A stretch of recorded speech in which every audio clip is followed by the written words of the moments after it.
Welcome to another episode of Speak Your Piece with Ronnie Q. I am your host.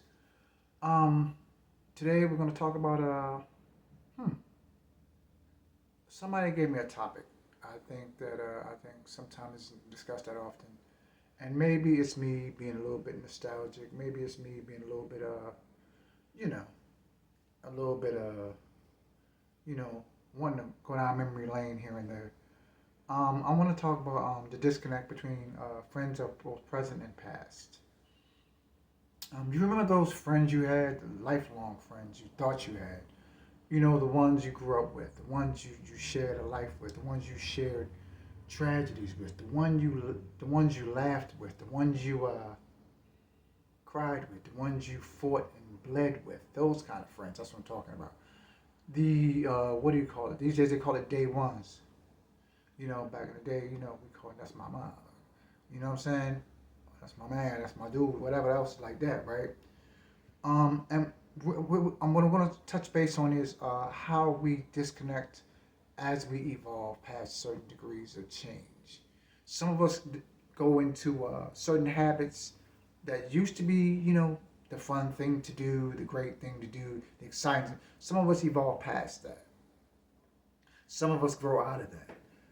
At one point we were all about, okay, we can hang out and do this A, B, C, and D, and everything's all great and everything. But as you get older, time starts to pass.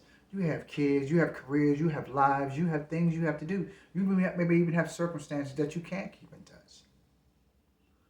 And then all of a sudden one day you turn around and you get a letter or a text or a phone call and saying that, hey, you remember such and such, or you remember so and so, yeah, they died yesterday, and they just wanted to make sure they got in touch with you before they died, and they wanted to, they had something to say to you. They wanted to let you know that sorry that we had lost touch, and we were hoping that you would come and pay your last respects or whatever. A friend of mine just recently lost one of her best friends, and she made me realize something that we should uh, we should keep in touch, whether it's family, friend, or whatever, because none of us are promised tomorrow. We are destined by a cause that we are all connected through our histories and shared histories. Um, I've had a lot of friends that I've lost, a lot of friends that I still have, and a lot of friends who just vanished.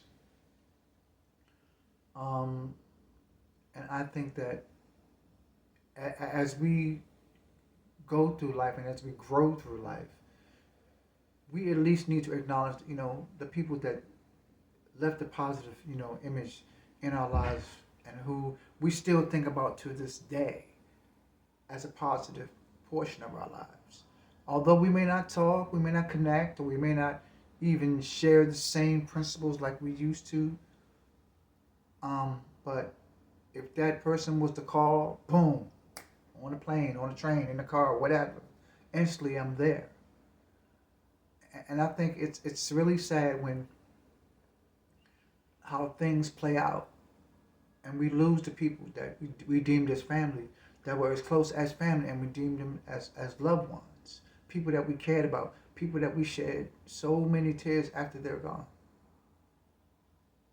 When we could have shared those moments, while they were still here.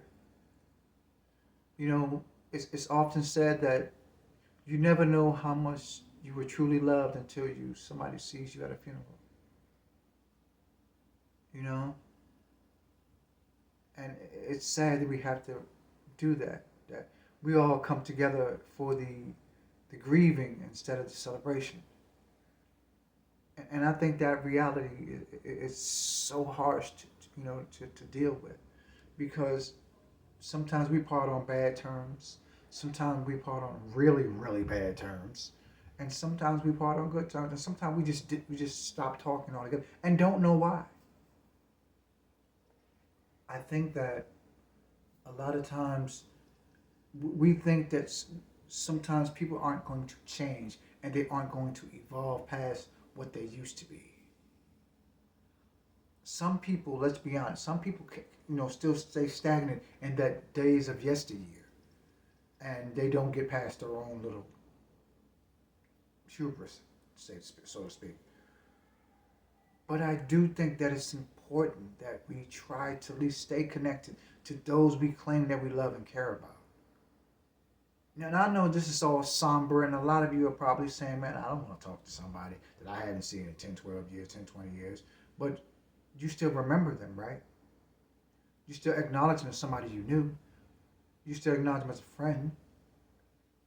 You still reminisce about that as a friend. You still know them. There's so much that I think that we need to come to grip with. Our own egos, for one, our own arrogance, for two, and the fact that now, especially now, and the way the world is right now, we need those people as a connection, as a source of camaraderie, because right now we are at the harshest times of existence due to a system that has been tearing us apart since day one. And you're going to need your day ones to be there for you. Because remember how it used to be. Remember how when you could sit on a porch and it may be 10, 12 people just sitting out there, and all y'all just sit out there laughing, talking, enjoying the day. Nobody wanted to kill each other. Nobody wanted to shoot each other. It was just all family. The village was a village. And I think as time goes on and we grow up and we go out into the world, yeah, we want to stay connected with, responsibilities, family, work, all of that. But we still want that nostalgia every now and then. We had you ever had those little moments in your life when somebody clicks in your head and you're like, oh, I wonder what they're doing right now. And then suddenly you're going through this whole search for it, and then you find out, oh my God, they died. I don't think we should wait anymore. I think we should act on it. I think we should, if you're thinking about someone at this moment, if you are thinking about someone at this moment, and you're wondering what they're doing, you should vehemently try to find them. And I think that the moments of clarity shall come when you realize that none of us are promised tomorrow. The world doesn't stop moving simply because you want it to. And life is going to continue to evolve without you. And I think that's important, that we realize that we are connected either way. This has been Ronnie Q. I speak your peace. Like, subscribe, discuss. And I'll see you next time.